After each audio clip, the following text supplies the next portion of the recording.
প্রিয় দর্শক মন্ডলী আসসালামু আলাইকুম।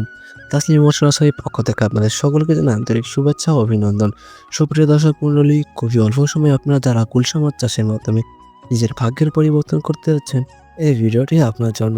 কেননা এই ভিডিওর মাধ্যমে আপনাদেরকে বলবো যে আপনারা গুলশা মাছ চাষ করে নিজের আর্থিক অবস্থা পরিবর্তন করতে পারেন এবং খুবই অল্প দিনে লাভবান হতে পারবেন এই বিষয় নিয়ে। প্রিয় দর্শক মন্ডলী, তাই আর বেশি কথা না বলে ভিডিওটি শুরু করা যাক।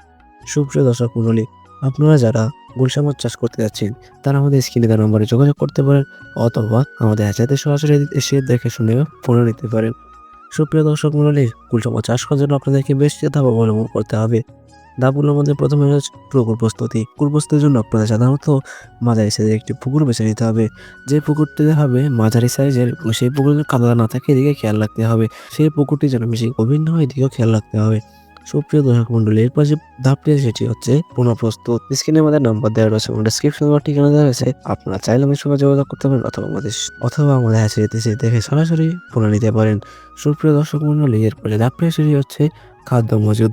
আপনার এই মাছটিকে সাধারণত দেহে 3 ভাগের 1 ভাগ খাবার প্রদান করলে হবে। কেননা এই মাছটি কিন্তু খুবই কম খায়। এই মাছটি খুবই কম খায় বলে এই মাছটি চাষ করে কিন্তু আপনারা খুবই অল্প সময়ে লাভবান হতে পারবেন।